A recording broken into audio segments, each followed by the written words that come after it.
ಮಗ ಯಾವಾಗ್ಲೂ ಬ್ಯಾಕ್ ಡೋರಲ್ಲಿ ಹತ್ಕೊಂಡು ಹಂಗೆ ಬ್ಯಾಕ್ ಡೋರ್ ಇಟ್ಕೊಂಡು ಹೋಯ್ತಾ ಇದ್ದ. ಈಗ ಫ್ರಂಟ್ ಡೋರಲ್ಲಿ ಹತ್ಕೊಂಡು ನಮ್ಮ ಕಡೆಗೆ ಲುಕ್ ಕೊಡ್ತಾವನೆ ಅಂದ್ರೆ ಎಲ್ಲೋ ಮಿಸ್ ಹೊಡಿತೈತೆ. ಇರು, ಏನ್ ವಿಷಯ ಅಂತ ತಿಳ್ಕತೀನಿ. ಸಂಧ್ಯಾ, ಯಾರ್ ತರ ಕೇಳ್ತಿದ್ಯೆ? ಅದೇ ಕಣೆ, ಆ ರಮ್ಯಾ ಲವರ್ ಅವನಲ್ಲ. ಅವನ್ಗೆ ಹೆಂಗೆ ಗೊತ್ತಿರ್ತದೆ? ಅವನೊಂಥರ ನ್ಯೂಸ್ ಚಾನೆಲ್ ಇದ್ದಂಗೆ.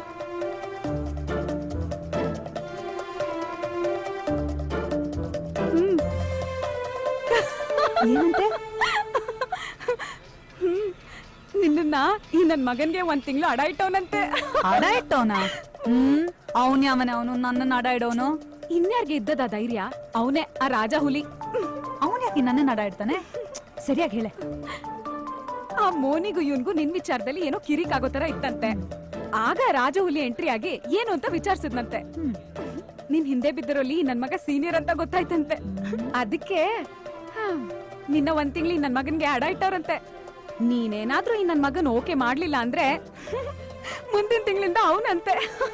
ಅವನೇನ್ ಅನ್ಕೊಂಡ್ಬಿಟ್ಟವನಂತೆ ರಾಜ ಹುಲಿ? ಇವ್ರ ಮ್ಯಾಟ್ರಿಗೆ ಅವನ್ ಯಾಕೆ ಎಂಟ್ರಿ ಆಗ್ಬೇಕು? ಹುಡುಗರೇ ಹಂಗೆ ಕಣೆ, ದೋಸ್ತಿಗೋಸ್ಕರ ಜೀವ ಕೊಡ್ತಾರೆ.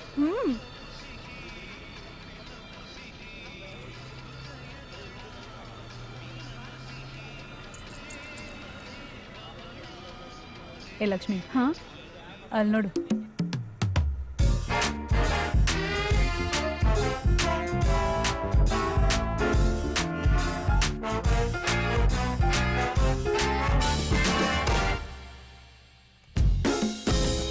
ದೂರದಿಂದ ಬಂದಂಥ ಸುಂದರಾಂಗ ಜಾಣ, ನೋಟದಲ್ಲೇ ಸೂರೆಗೊಂಡ ಅಂತರಂಗ ಪ್ರಾಣ. ದೂರದಿಂದ ಬಂದಂಥ ಸುಂದರಾಂಗ ಜಾಣ, ನೋಟದಲ್ಲೇ ಸೂರೆಗೊಂಡ ಅಂತರಂಗ ಪ್ರಾಣ.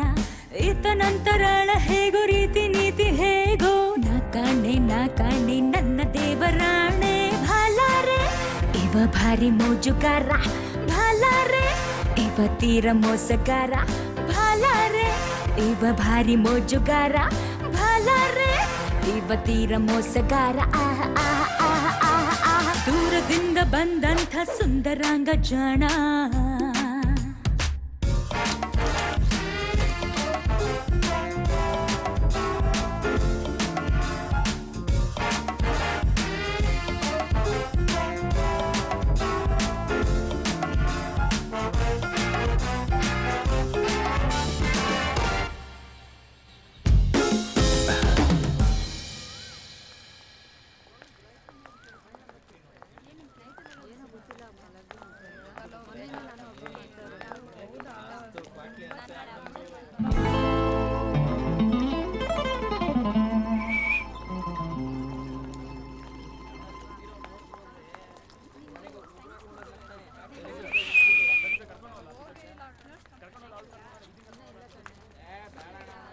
ಓಯ್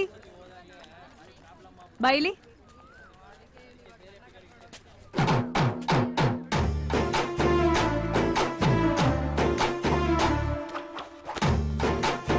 ಯಾಕೆ? ಏನು